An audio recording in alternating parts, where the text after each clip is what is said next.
cytokines and so forth? And is it to do with the quantity that alters the modulation in a different direction? Because it's maybe not so obvious how that would happen. Yes, it relies on the different dilutions in each formula. They are mixed up depending on the system where it has to work, and it's mixed up in low, medium, and high dilutions within one formula.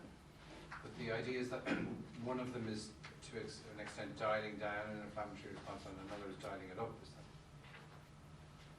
Yeah, I think that do you mind if I say something? Yes. Because I think there's one confusion there, and that is that it's diluted but also succussed.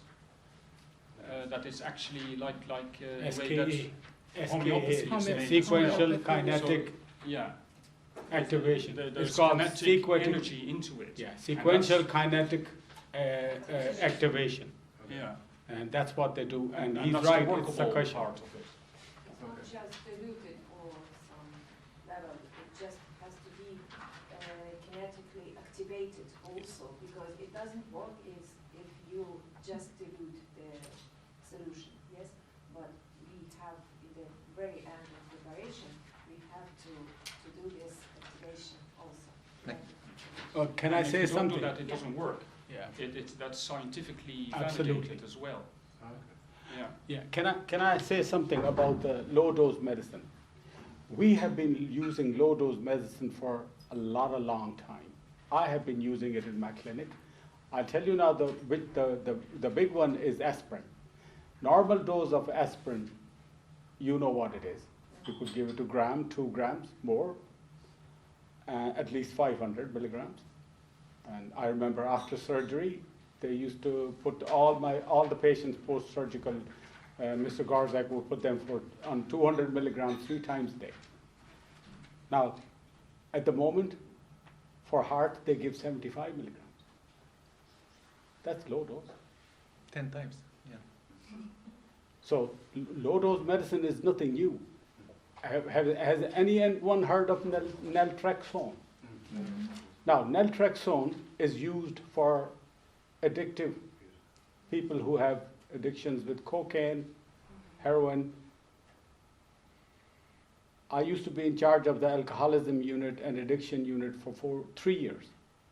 So I know how addiction works. And naltrexone is now being used low dose for fibromyalgia. The Fibromyalgia Association of Ireland recommends it. For osteoarthritis. And the dosage would be not 500, but 4 to 5 milligrams. 4 to 5 milligrams. So naltrexone is being used low dose. I have been in my clinic using vitamin C for patients who have hypercholesterolemia, especially familial, which is difficult to bring it down. There were 8 studies done on cholesterol and vitamin C, and they found out that if you give initially a high dose of vitamin C and bring it down to the lowest level, I usually recommend even 25 milligrams. You know, the effervescent tablet, break it in 4 or whatever, and I keep them on that, and I find that it brings it down, not the HDL, but only LDL. And that has been reproduced in studies, and it happens in my clinic all the time. Another low dose nutrient I use in my clinic is vitamin D. So vitamin C and vitamin D I always give in combination. And sometimes I use selenium as well. For people with cardiovascular issues, you know, as you know, because of the homocysteine. So yes, low dose medicine is not new. And they have been done for probably millennia. But yes, It needs SKA, or sequential kinetic activation, in the case of physiological regulated medicine, or as you call them, low dose medicine. No, I was just really curious, that's very helpful what you said there, but in terms of, does the dose tip it from being one effect to its opposite? Yes. Are you talking about now proving? That's a different story. Anything, you see, Dr. Hahnemann, he was the German guy who was the pioneer of homeopathy. Same for same. Okay, if you get a glass of water and put 3 tablespoons of salt in it and drink it, what will happen? You get sick. In homeopathy, what he did was he gave the diluted water from that glass, about maybe 5 or 6 dilutions, to the patient who were vomiting, and they got better. So with homeopathy, it's same for same. But the more you dilute, the stronger it got. And that goes for naltrexone, that goes for aspirin, that goes for anything. How much dosage it is in it. I mean, if you want, you can have 200 C of arnica. And I have seen dramatic results. I treat some of the national football team for sports injuries, and I use not only plain arnica, now I'm using guna remedies, and with great results, really good results. But I think with the low-dose medicine, if I may, Yeah. I think we're still using it within a physiological range. Yes. Like when you say arnica 200, Yes. it's Real for absolutely. us to understand it in a what we say conventional scientific way. It's a little bit off the Richter scale because there's actually no substance. That's right. But with these low-dose immunotherapy, I think we still have some substance there. It's not totally, it's still within Avogadro's number, isn't it? That is not totally... No. It's No. very minute though, so there is a little bit of a physiological effect, Yeah. but maybe Yeah, also an it's information effect. It's a bit Informative of a effect, yes. Yes. borderline Yes. area. So it's nano So or even It's pico. nano Picogram. technology. Even Yeah, picogram. Mhm. But Avogadro's 10 to the minus 23, so there's a lot of physiological compared to Yeah. homeopathy. There's like Exactly. millions and millions of molecules in these, as I understand. So it's about homeostasis, I think. Like you know, it can go either over or under, but by giving him these remedies, you reset that homeostatic balance. Okay. So if something has gone over, I think you do the higher potencies. If something has gone under, you do the lower potencies. And that brings it back into a homeostatic physiological range of working.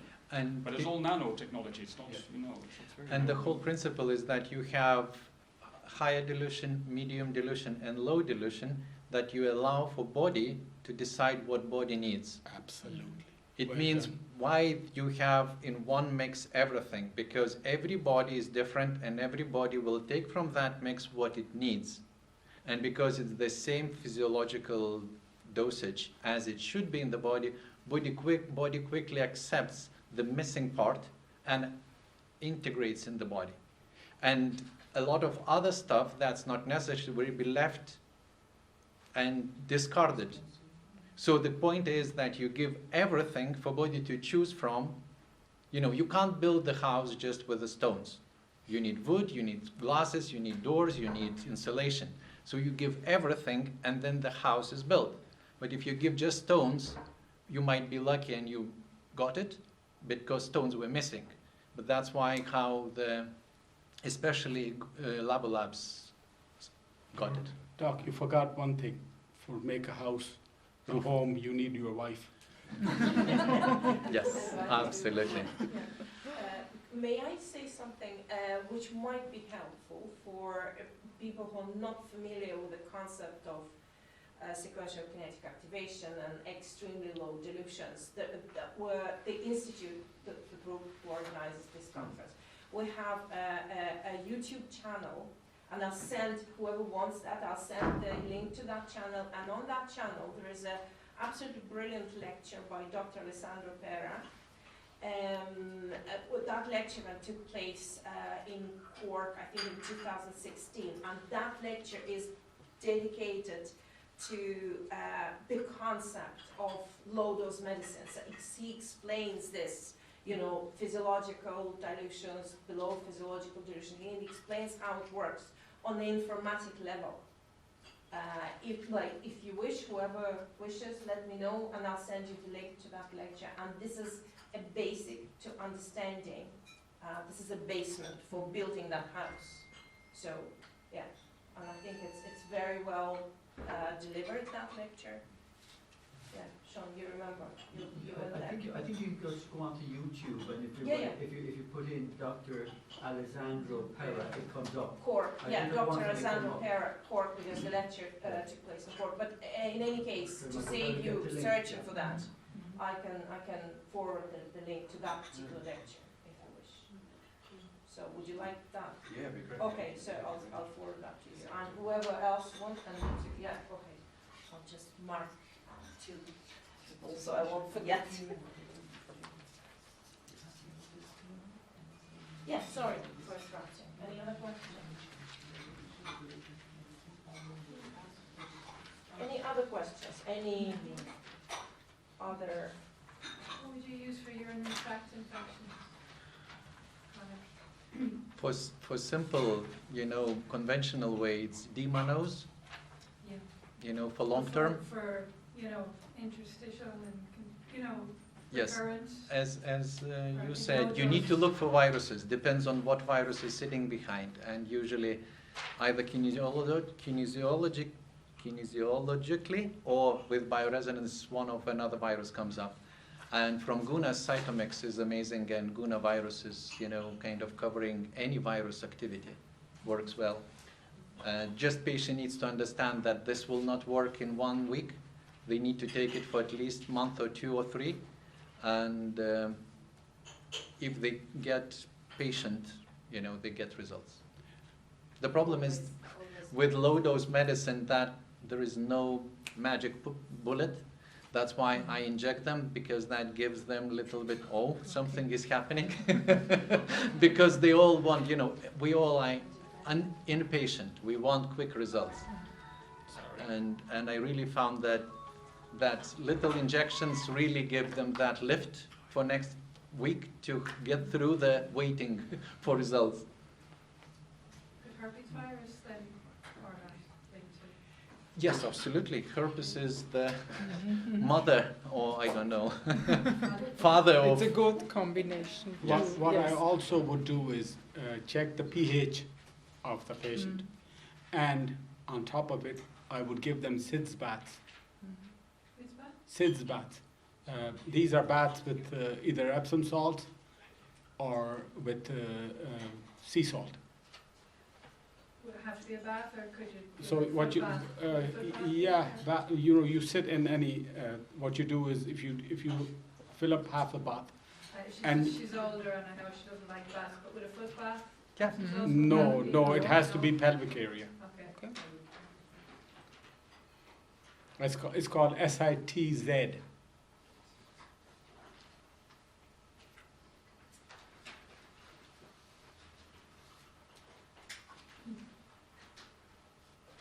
Is there a remedy against chlamydia, pneumonia, Yes. and Gona? Yes. Do they have one? Okay. Yes. Could I ask if you say a few more words about fasting? So there seems to be a lot of experience at the top table on fasting, and its place in weight control for our patients who want to lose weight. Okay, he's the chief.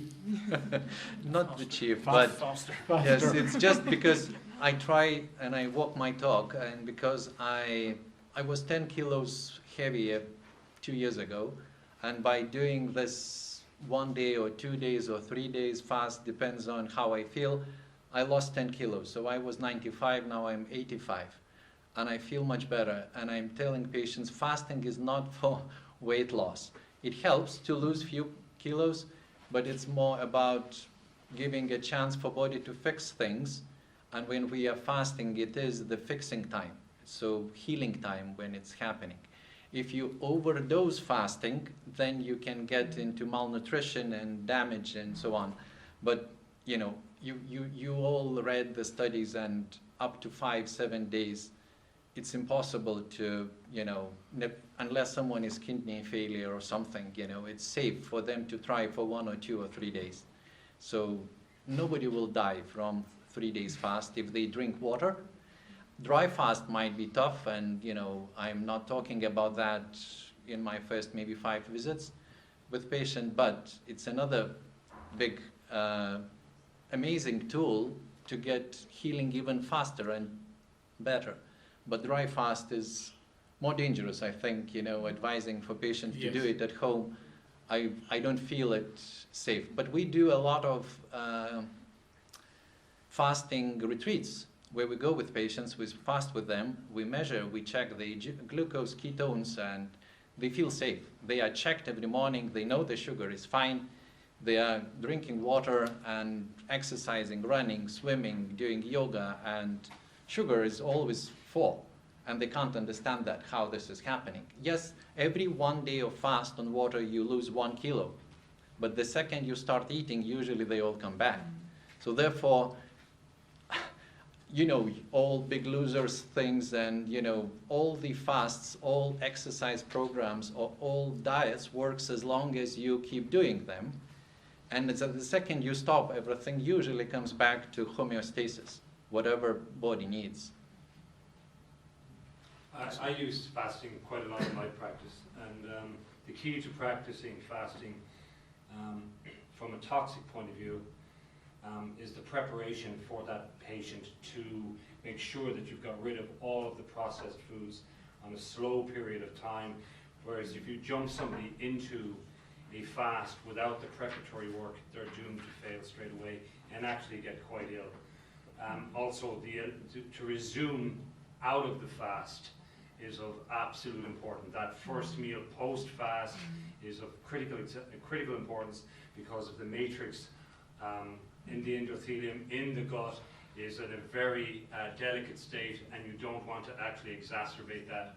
So going in and going out of fasting is actually as important as the fast itself.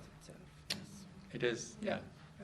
One of my bosses in my hospital days had a nice saying, and he summarized it as follows. He said, "The pleasures of eating are fleeting. The pleasures of fasting are lasting." It was a poet. But is there any easy tips as well? Like you mentioned something about skipping breakfast, for example. Yes. That's not a very important meal. And then you do have a sort of period of fasting until maybe lunchtime or something. But because the thing is, we all live in the fast lane nowadays. So fasting in the fast lane is a very difficult concept. It's very easy. I sell the skipping 1 or 2 meals as saving time thing. I did it 5 years ago because I needed more time to read the research papers. I had no time. You know, in my 24 hours was no time to catch up with the research. When I stopped eating breakfast, I had half an hour. Then I stopped eating lunch, I got another hour. So I made 1.5 hours every day extra. And I eat 1 big meal dinner usually, and it worked for me. OMAD is a big thing. Please Google, YouTube, OMAD, 1 meal a day, is now the huge thing in States, and it's more and more around the world. People are doing the same as animals, as dogs must be fed only once a day. We don't need more food. I must tell my wife she's feeding them twice a day. And tell her she's killing them. Could you make that big meal your breakfast? You made the point that your dinner is still not digested the following morning, but if you don't eat a dinner and have a big breakfast instead, yes, would that work just as well? Absolutely. And whatever time is your juice. Yes, exactly. Because women, they have the ghrelin highest around lunchtime. And women usually need lunch, but they rarely need the dinner. So that's my finding. You know 5-2 diet, Mike Mosley. So he said 1 meal a day, 2 days in a row, every week. And you will be fixed and any disease will go away. And that's his 1 meal a day idea, 2 days per week in a row. But in his diet, it's small meal, just 500 calories. So you are fasting and getting only one small meal once a day for 2 days in a row. And it worked. Millions are happy. And this is huge, you know, in UK. Ireland as well. The Mike Mosley Health Clinic in Dublin. You know? So the circadian rhythms that we all operate on are different for different people. So Absolutely. So the assimilation, the appropriation, and the elimination of foods are all regulated to our hormones. But that depends on the life we live, and therefore how we eat according to those hormones are going to be based on how our body will actually work well or not.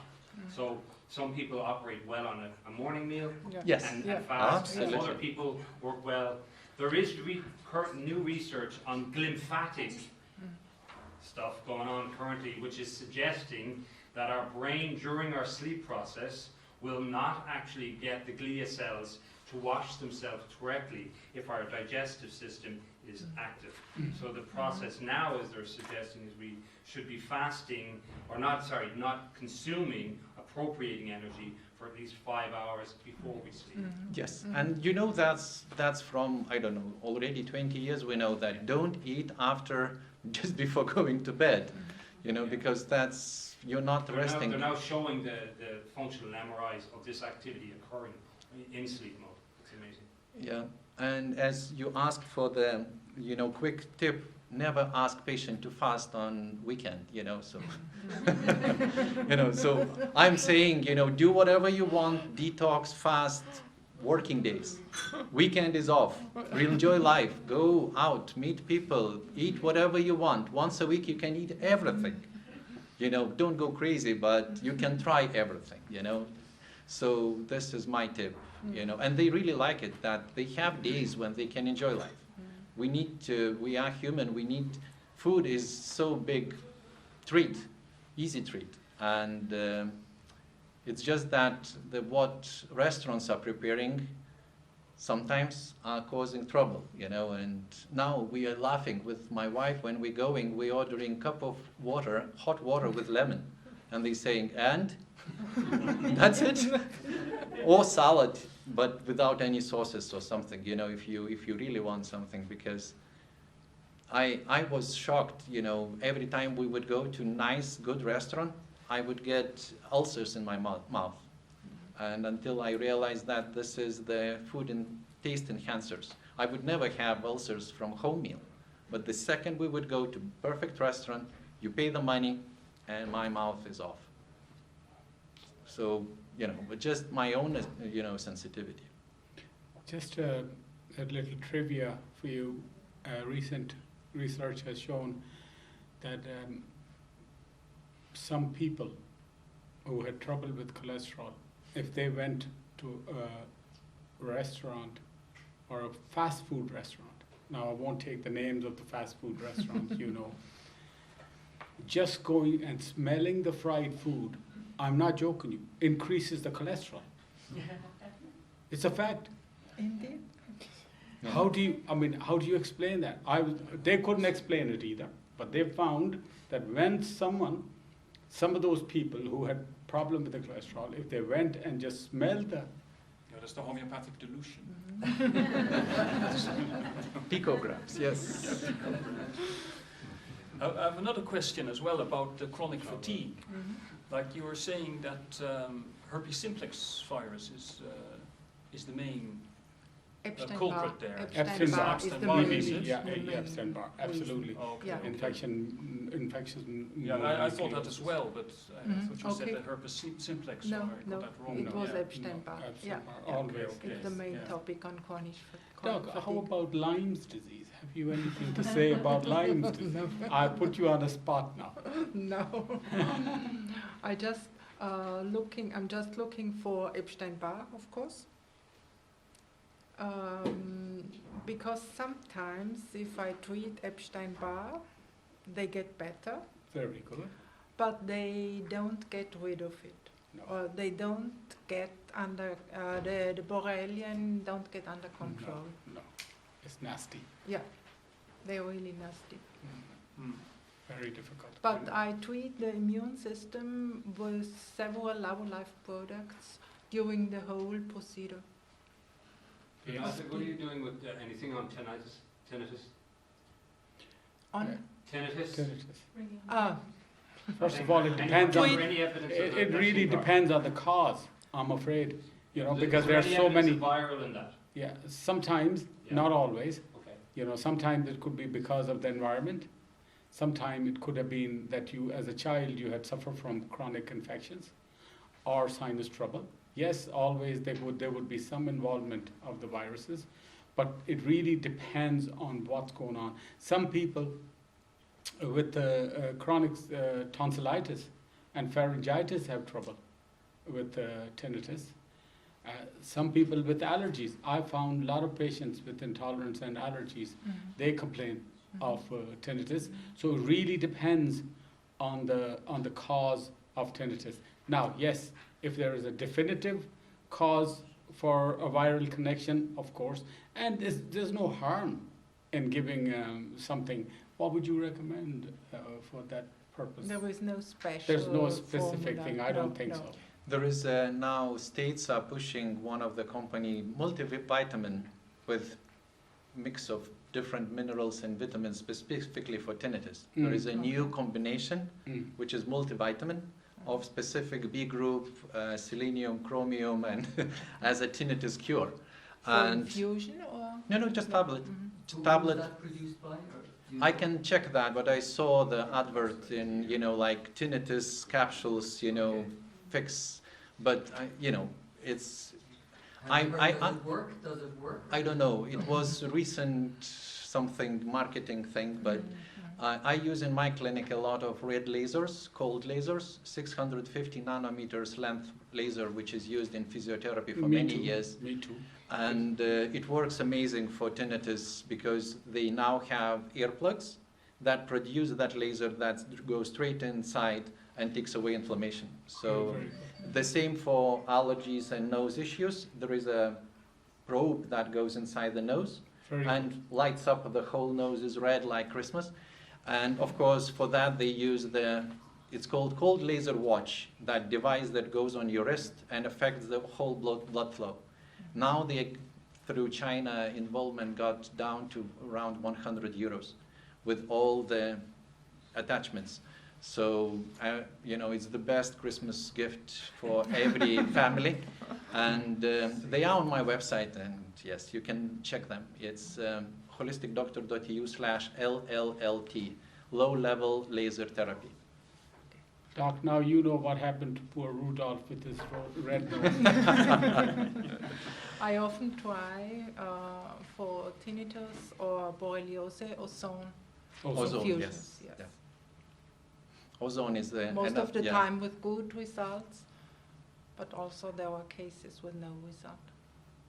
Ozone is becoming really popular. Yeah. Germany, Austria is, the Truly Heal is For doing nearly everything. it's just amazing job of whole YouTube channel about how to treat everything with extra oxygen. Yeah. Well, just out of interest, it's very economical. Down in Cork, in Bandon, outside Cork City, there's a hyperbaric oxygen chamber. Exactly. And it's run by volunteers, and they only charge 20 euros per visit. They call them dives. So that's a great facility run by volunteers, and they do a great job. Very good. But I bought an ozone machine for a lot of money from Germany back maybe 25 years ago or thereabouts. And just after I bought it, there was a debt in Germany, having used an ozone machine. So that took my enthusiasm away, and I never actually used it afterwards. So I don't work with the blood. this Ozone. this was through the blood. Yes, yes. Yeah. No, it I don't like it either. No. No, Back no. in again, yeah. No, Because no, you I have to think- hypoenize it and to keep the blood fluently. it's too much. Yeah. Yeah. Yeah. No, it's just local application, and I find that I think rectal infusions of ozone is most safe and treats even any chronic condition. So someone who don't want to change anything in life, I'm saying buy ozone machine and put in your arse. I'll do it by infusion with NaCl, natrium chloride infusions. I load up with ozone. I can make an infusion. I also used to do a thing called autosangus therapy. Autosangus therapy, it was Dr. Reykjavik from Germany who came and taught us about autosangus therapy, and that is that you take a little bit of blood, about 2.5 mils, and you add whatever homeopathic remedy to it, do the succussion, change the needle, and you just inject it subcutaneously. I got the best results for psoriasis with it, but then they banned it. See, they banned the nosols. So we just couldn't do it. And it was one of the best treatment in my clinic. Yeah. I can agree. I'm using it too. Are you using it? Yeah. They banned it. Yeah. It was one of the best one, and we used to use all the Reykjavik or the heal remedies just for autosangus. I have to say that if we can continue until tomorrow, but I think, does anyone speak French, by the way, here? Or what? No, it's just, I heard, well, at least people say that there is a French saying something like, it's better to get out of the table a little bit hungry. Okay. So it keeps you keen the next time. So, yeah. Well, we have to finish. I think I personally had a wonderful day, and I hope so have you. I just want to thank everyone who came, everyone who dedicated the whole day to this learning, to networking, to interrogating the lectures, and so on. And I'd like to thank you, all our speakers. Wonderful people, wonderful doctors, and that's it really. So, big round of applause. Thank you so much. We'll continue working on these subjects with your help, with your input. Just wanted to say that if you have any questions, if you have any queries, if you need any informational support or networking support, please email us. It's prnconference@gmail.com. You all have the website address on your program. It's there, ipcrm.ie. Please don't hesitate, stay in touch, ask questions, and we're here to support you, to share our knowledge and our experience with you. And that's Yeah, it. and I would say a big applause for Alina as well. Absolutely.